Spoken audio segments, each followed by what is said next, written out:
Moitas grazas polo convite. Un placer estar con vos, porque tratase non só de investigar e de transmitir a nivel de docencia, senón tamén de ter unha oportunidade para facer divulgación e que eso facilite os intercambios entre xente con formacións diferentes. Ben, pois efectivamente vou vos falar dos modelos estatísticos para unha xenética cuantitativa evolutiva. Entón, ben, vou enfocar o tema históricamente e conceptualmente. Conceptualmente porque en bioloxía en xeral, como ten dito Elsner,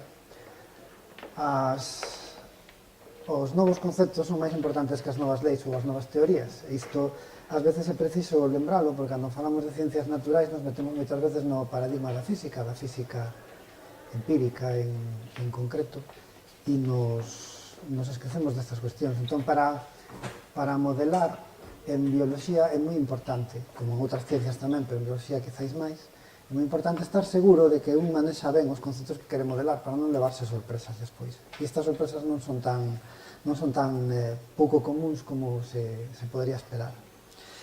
Hai tres figuras do século XIX que vou visitar moi brevemente antes de meterme xa no que son os modelos que pertencen fundamentalmente ao século XX e este inicio do XXI. Son das tres figuras, seguro que coñecedes a polo menos a dúas, a Darwin e a Mendel. Tamén tenemos que falar un poquinho de Galton, que era primo de Darwin, de feito. E gustaríame que tivésemos tamén un pouco en mente un par de datas do século XX. En 1918 establecese a xenética cuantitativa e a xenética de poboacións con un artigo de Ronald Fisher. Fixadevos que isto é bastante antes de que se estableza que o DNA é a molécula da herdanza, que foi en 1944 cos experimentos de Avery, MacLeod e McCarthy, e tamén antes do famoso paper de Watson e Crick, no que non incluíron a Rosalind Franklin, no que se establecía a estrutura desa molécula de dobre hélice, no 53. A partir de 1970, ou quizáis un poquinho antes, finais dos 60, é que xorde todo este boom da xenética molecular que cambia as nosas capacidades de facer xenética e, polo tanto, e tamén, de feito, das capacidades computacionais de facer uso desa xenética molecular. E na derradeira década do século XX é que podemos empezar a decir que temos establecidos uns protocolos para atopar xenes. Outra cousa é até que punto poidamos chegar e ir avanzando pouco a pouco, non? Pero existen xa uns protocolos de busca, como se di, de QTLs, de Quantitative Trait Loci. Ben, pois con este esquema en mente empezamos entón falando destas tres figuras moi brevemente. Darwin, pois xa coñecedes que é autor da teoría da evolución por selección natural que ele inferiu da selección artificial como modelo, porque a selección natural a miúdo acontece en marxes de tempo que non son abranguíveis por unha única persoa. Entón, un dos modelos que utilizou empíricos foi o das pombas. Había moitos criadores de pombas e el vía como esas pombas, toda esa variabilidade fenotípica xurdía de un único modelo, de un único tipo lineano, que era a pomba brava. E extrapolou que iso tamén podía pasar en escalas de tempo moito maiores coas especies que podían ir cambiando por selección natural. Agora mesmo, quizáis se estudian máis outros animais. Sabedes que o can, por exemplo, é un tipo de animais que se estudian moito respecto destas cambios fenotípicos enormes en períodos de tempo relativamente curtos. Pero en calquera caso, o que me interesa aquí é sobre todo dicir o que Darwin non fixo, que foi establecer como uns individuos herdaban esas características dos seus progenitores, o cual é necesario para facer a selección. Eu escolmo uns individuos que teñen unhas características coa esperanza de que se lle transmitan os seus progenitores. E el non conseguiu establecer que leis podían rexir esa transmisión de fenotipos. O seu curmán, como dixemos antes, Galton, tamén fixo estudios moi interesantes sobre a herdanza de caracteres cualitativos, e aínda que non e ainda que non chegou a establecer unhas normas básicas como faría Mendel cos caracteres discretos, sí que fixo unhas observacións que son moi interesantes e que darían lugar despois á evolución da xenética como tal no século XX. E de feito, para iso desenvolveu estatística que agora empregamos en todos os campos do saber. A regresión, a aproximación linear, chamada regresión, veremos agora por qué. Ben, o que observou foi que se nos fixamos nun carácter como posía, pode ser no seu caso estatura en humanos, e colocamos datos sobre estatura en proxenitores, estatura media de proxenitores, nesta liña, e despois tamén facemos outro eixo de coordenadas para poder visualizar cal é a estatura media da súa proxenie cando chegan a adultos. Entón, viu que había unha tendencia, e entón aí é onde xurde a súa necesidade de simplificar esa tendencia a unha liña, e que esa liña tiña unhas características que a súa pendente era maior que 1, eso indica que os proxenitores se parecen a proxenie, ou mellor dito ao contrario, a proxenie parece aos proxenitores máis altos que a media dan lugar a proxenie máis alta que a media, pero esa pendente positiva non chegaba a ser 1, polo tanto, esa semellanza non era unha identidade, non chegan a ser iguais. É que parecerse é, polo tanto, unha relación relativa, verdade?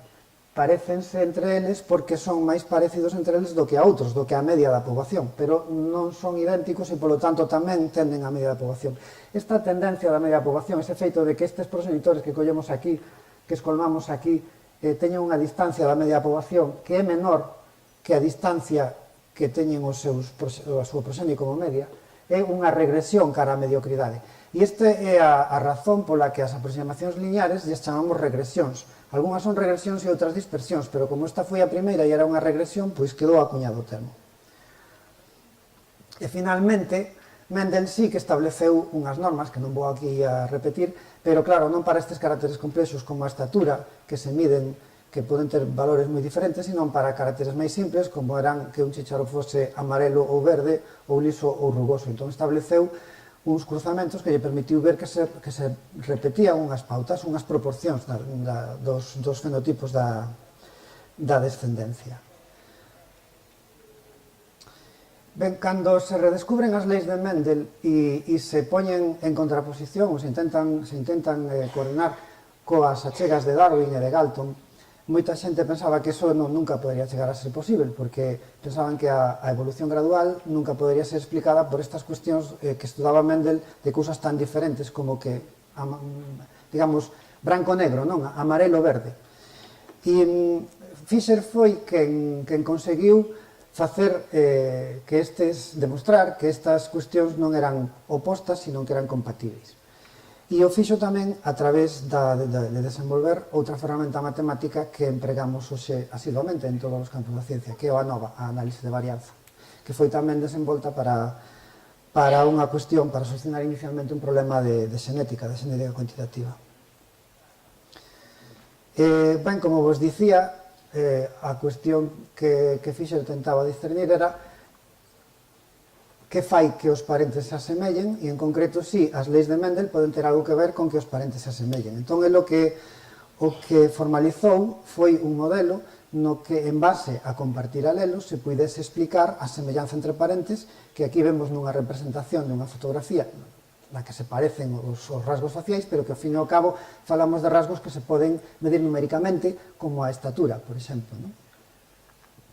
Entón, o seu artigo, que tiñamos na diapositiva anterior, titulábase A covarianza entre parentes na suposición de herdanza mendeliana, e un dos resultados fundamentais que se pode extraer del é que os efectos xenéticos aditivos promedio, estatísticos, polo tanto, os factores mendelianos determinan a semellanza entre parentes, a varianza deses efectos. Como tal, este resultado é difícil de desenvolver aquí, pero que sí podemos velo facilmente a través de un exemplo, de unha aplicación, como se pode usar. Imaginemos que temos unha medida da semellanza, por exemplo, entre un tipo de parentes, entre medios irmáns, de unha poboación. Isto son datos que se poden obter empíricamente, porque podemos saber cales son medios irmáns, podemos observalo e podemos medir os seus fenotipos e con esos fenotipos calcular unha covarianza. Ben, pois el estableceu o parámetro de varianza aditiva que se pode deducir desa covarianza e descubriu que ese era un parámetro clave que nos permitía ao mesmo tempo establecer relacións de covarianza entre fenotipos de outro tipo de parentes que compartan o mesmo tipo, que teñan a mesma probabilidade de compartir alelos ou máis ou menos. É como se fixésemos unha regla de 3, só que a través de un parámetro máis complicado que é a varianza aditiva. E se teño cantos se asemellan proxenitores e proxenie, entón podo tamén calcular cal é a resposta á selección que vos explicaba antes cando vos ensinei a gráfica da regresión á mediocridade. Cando funciona a selección, cando a proxenie se parece moito aos seus proxenitores, se non funciona, se non se parece a eles. Entón, fixadevos, tomamos datos de unha xeración e eses datos desa xeración, a través dunha maquinaria estatística que se fundamenta nas leis de Mendel, nos permite extrapolar prediccións que nos valen para a seguinte xeración, cual eso é útil, é de unha utilidade práctica grande. Pero aquí trascenden entón dúas perspectivas de aproximación á xenética cuantitativa, porque onde están os factores mendelianos na aplicación anterior, na aplicación que vos acabo, xa non vos digo no teorema ou na teoría de Fisher, sino na propia aplicación que vos acabo de explicar. E eu fixen vos fincapé en que collamos datos que podíamos observar, digamos, de visu, parentesco e fenotipos, verdade? Entón, os factores mendelianos están ausentes, ou se preferides están nunha caixa negra. Utilizámolos para desenvolver a teoría, pero despois non nos observamos en ningún momento, que fican aí nunha caixa negra. Non sabemos nin cantos factores mendelianos hai, siquera, para canto máis cal é o efecto concreto de cada un deles no problema que nos ocupa. Estes modelos matemáticos baseanse na descomposición da varianza xenética, como vos comentei antes, na descomposición da varianza no ANOVA, e chamanse modelos estatísticos de efectos xenéticos. Pero agora, claro, xa chegamos ao século XXI e vos tedes en mente outro tipo de cuestións. Vos sabedes, como vos mencionei ao principio, que dende finais do século XX temos protocolos estandarizados que nos permiten, con maior ou menor precisión, etc., pero acceder aos xenes que regulan rasgos fenotípicos que poden ser de interés para nós, como rasgos de produción ou atopar xenes relacionados con enfermidades. Entón, para ver estas dúas perspectivas, desde un ángulo simplificado, podemos poñer estas dúas frases. Se alguén quixese aprender xenética cuantitativa hai un século e lle comenzásemos a falar de factores mendelianos concretos e dos seus efectos particulares, sentiríanse como se estivesen a ler unha novela de ciencia ficción, porque iso estaba completamente fora do alcance daquela. Eran conceptos que estaban moi lonxe das cabezas da xente. Non se sabía, como vos dicía antes, ni siquiera que había un DNA que era a molécula de transmisión deses factores hereditarios. Non se sabía cal era a molécula concreta. Entón, un libro de texto parecería un libro de ciencia ficción. Pero, que acontece isto? Porque ás veces é máis doado ver os problemas que había antes que os que hai agora. Que acontece agora? Se a quen pretende aprender xenética cuantitativa agora lle comezamos a falar non de factores mendelianos, sino de estas outro tipo de aplicacións, digamos, máis abstractas, no sentido de que esos factores mendelianos fican sempre dentro dunha caixa negra, eu penso que se poden sentir ao alumnado en xeral actual como se estivesen lendo unha novela de intriga, porque eles xa saben que existen esos factores mendelianos porque están nos más media, están na prensa todos os días, e de repente van aí ao sitio onde se supón que eles van a informar sobre esos factores mendelianos, sobre eses xenes, que agora lles poñemos ese outro nome, e non están aí.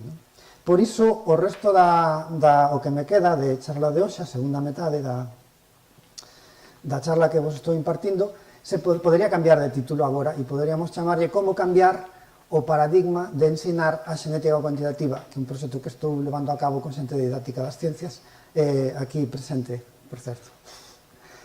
Entón, que poderíamos facer? Poderíamos, primeiro de nada, coller un exemplo ben coñecido, como é o exemplo de Mendel, para explicar que son os efectos xenéticos. E aquí, moi rapidamente, viríades os chícharos verdes e amarelos sabemos que teñen uns xenotipos determinados que Mendel deduciu, non temos nin siquiera que atopar os xenes para saber, que lles podemos poñer nome, que hai 2 factores hereditarios en cada individuo, etc.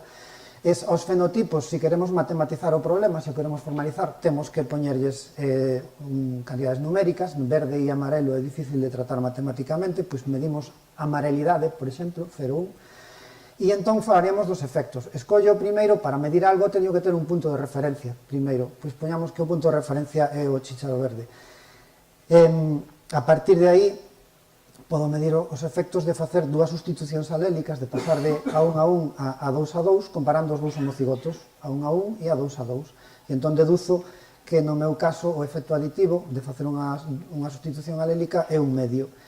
E comparando agora iso co heterocigoto, podo ver que hai un efecto de interacción de ter os 2 xuntos ao mesmo tempo. De acordo? Porque o heterocigoto non está no punto medio entre os 2 homocigotos, sino que é igual a un deles, ao segundo. E entón deduzo cal é ese efecto de interacción que, con álgebra moi simple, vexo que é un medio. Entón o que fixemos foi reparametrizar unha información anterior, os valores dos fenotipos, en efectos xenéticos. Simplemente isto é unha reparametrización. E fixadevos que os que estamos a mirar son efectos de sustitucións alélicas. E diferenciamos efectos que se suman de efectos que son produto de interacción. Ben, isto, por suposto, podese poñer en forma matricial, o cual é moi práctico, porque entón podes invertir a matriz, multiplicar matrices, etc., con moita facilidade. E esta é unha expresión do século XXI, e como podes imaginar, non é pola complicación que conleva, é pola cuestión conceptual. Porque se non abordamos este problema conceptual como un problema que nos interese, non chegaremos á formulación matemática del.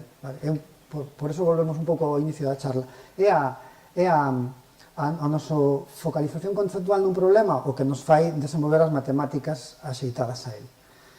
Entón, para Mendel, a dominancia era importante porque foi o que lle permitiu tamén inferir cales eran esas proporcións fenotípicas que atopaba e deducir, pero non me vou parar aquí, simplemente mencionarvos que, en xeral, a dominancia é importante porque é importante de cara ao resultado da selección sobre un sistema. Se imaginadevos que temos un sistema no que os heterocigotos son os que dan un valor máis alto e que nos estamos interesados en esos valores máis altos, se seleccionamos os individuos con ese valor máis alto, nunca imos fixar ningún dos 2 alelos. Mentre que se este non fose o caso, fixaríamos un dos 2 alelos e outro desaparecería. Vale? A grandes rasgos. Entón, é importante saber discernir entre factores, entre valores aditivos e de interacción, porque a interacción determina cal é o resultado da selección, por exemplo.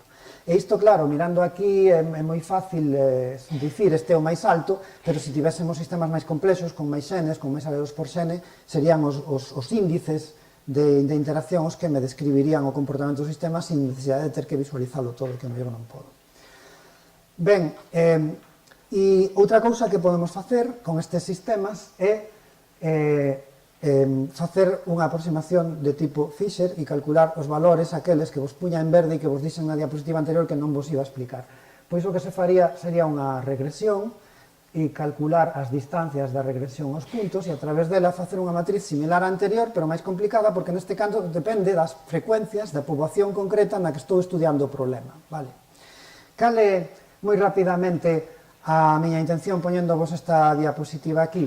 Pois decirvos que a xenética cuantitativa empezase a explicar a grandes rasgos, por suposto, nunha charla de 20 minutos non podo resumir tanto, pero empezase a explicar por aquí. E o que vos contei de desmenuzar un pouquiño esta cuestión de Mendel está ausente. Por qué? Por motivos históricos. Porque inicialmente o de ir aos factores hereditarios concretos non tiña sentido, porque era ciencia ficción, de acordo?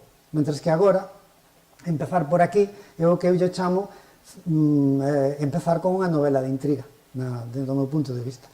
E por iso penso que é interesante cambiar un pouco a perspectiva e dar unhas pautas anteriores que disminúan o nivel de abstracción no ensino da xenética cuantitativa. O meu traballo en xeral consiste, ademais, en mellorar todos estes modelos, en xeralizalos, porque históricamente se foron desenvolvendo achegas diferentes en diferentes liñas, pero non dende un punto de vista matemático de buscar problemas xerais a situacións. E, bueno, podedes ver un pouco máis sobre o modelo nesta página web, na web do modelo NOIA, podes poñer en Google Noia modelo de efectos xenéticos, un Noia Genetic Effects Models, e está tanto en galego como en castelán como en inglés. E tamén por mencionar unha achega, pois hai 2 días acaba de sair este libro de acceso aberto, que tamén podes atopar en liña facilmente na página web de Frontiers, Models and Estimation of Genetic Effects, no que hai algúns traballos meus e outros de outra xente que traballa no campo. Como vos intentei dicir no principio, entón, a conceptualización é importante, e para facer unha boa conceptualización necesitamos nomes e usalos correctamente, unha nomenclatura axeitada. Se eu vos digo non pensedes nun elefante, como hai un libro que se titula así, que fala destas cuestións de comunicación, o primeiro que pensades é nun elefante, imagino, ao mellor nunha elefanta, pero bueno, por aí van os tiros. Por que digo isto? Porque cando vemos na prensa todas estas cuestións que vos falaba agora, que condicionan ao alumnado que chega por primeira vez a unha aula de xenética cuantitativa, aínda por riba o mal uso da terminoloxía por parte dos medios dificulta tamén o ensino, porque falamos dos efectos de xenes. Que é o efecto dun xene? Se eu non sei nada e me falan do efecto dun xene, penso que é o efecto de ter un xene versus non ter ese xene, verdade? Eso é o que din as palabras, pero non é así. Deberíamos quizáis falar un pouco mellor dos efectos dos alelos. Entón falaremos do efecto dun alelo. Pero de novo, que fago? Collo un alelo e o poño ou o quito? Non. Como vos dicía antes, cando falábamos dos chícharos de Mendel, sustitúo un alelo por outro. Entón, en realidade o que estamos estimando son efectos de sustitucións alélicas e chamámoslle efectos de xenes. A terminoloxía é moi confusa e cando un lee especialmente na prensa, no que non está todo detallado, se ainda por riba de non definir xo con precisión, xa as palabras che levan a outro lado, pois, claro, parece que entendemos, pero despois queremos modelar e non funciona, non é fácil. Vou mirar canto tempo me queda e en función diso me paro un pouco máis aquí ou menos, bueno, un pouquiño solo. Isto é só para explicar como as interaccións determinan que os modelos estatísticos se comporten de formas moi diferentes. Aquí vedes que a diferencia entre estes dous homocigotos non existe. Os dous homocigotos son iguais. Por lo tanto, tal como os definín naquela diapositiva dos chícharos de Mendel, non hai efectos aditivos. Pero non hai efectos aditivos mirados dende o punto de vista do organismo. Cando paso iso a unha dimensión poboacional, o feito de que sí existen efectos de interacción xenérame que exista varianza aditiva no senso no que a definiu Fisher. Isto é completamente esperável, porque a varianza aditiva é a que determina a resposta á selección e na medida en que este sistema ten un punto de equilibrio, a selección levará a ese sistema cara a ese punto de equilibrio. Insisto, non vou explicar todo isto. A cuestión é que as interaccións fan que o sistema sexa tan complexo, se suficientemente complexo, incluso no caso de un xene e dos alelos nada máis, como para que a ausencia de efectos aditivos nunha das formulacións, na formulación a partir de organismos, non implique a ausencia de efectos aditivos dos modelos estatísticos, de acordo? E isto confunde as persoas que estudian, incluso en artigos que se están publicando hoxe en día en revistas de alto impacto. A veces hai confusión deste tipo de conceptos básicos. Aquí acontece o contrario, sí que teño efectos aditivos, pero vexo que tamén existe un punto de equilibrio do sistema no que a varianza aditiva, os efectos aditivos, desde o punto de vista estatístico, son cero. Ben, isto está recollido no libro que vos acabo de mencionar en un dos capítulos que escribín eu, se alguén lle quere botar un ollo un pouco máis. Simplemente iso, a interacción entre xenes fai que os sistemas sexan máis complexos e que a terminoloxía que se emprega ás veces non reflicte suficientemente esta complexidade. E se miramos para rematar xa en perspectiva a historia da xenética cuantitativa que vos acabo de comentar e en concreto comparada coa xenética de poboacións, pois un resumo sería que a xenética cuantitativa e de poboacións xurden no mesmo momento, quizáis co paper de Fisher de 1918, focalizando a súa atención na relación entre xenotipo e fenotipo, pero a xenética cuantitativa, coa necesidade de obter achegas prácticas na imposibilidade de chegar á base xenética, desvíase da relación entre xenotipo e fenotipo. A finais do século XX que xurden estas técnicas que fan que a xenética cuantitativa poida retornar a focalizarse nesa relación entre xenotipo e fenotipo, porque se atopan xenes que son responsáveis de rasgos. Mentras que polo camiño a xenética de poboacións tamén atopa vías de diverxencia da relación entre xenotipo e fenotipo que non veñen ao caso aquí. A cuestión é que no momento actual se xenera unha converxencia do que nun momento determinado foi esa diverxencia da xenética cuantitativa da relación entre xenotipo e fenotipo e que temos aí escrita. Claro, na actualidade tamén hai unha parte da xenética cuantitativa que segue catapultando o modelo de caixa negra cara a aplicacións actuales nas que tamén non se focaliza niso, pero existe a posibilidade de facelo, e iso é un paradigma que xenera unhas sinerxias que estamos intentando aproveitar non só dentro do punto estrictamente científico, senón, como vos intentei convencer, de cara a mellora dos programas didácticos. Pois isto é o que vos quería contar, así que se tedes preguntas, estaré encantado de respondelas.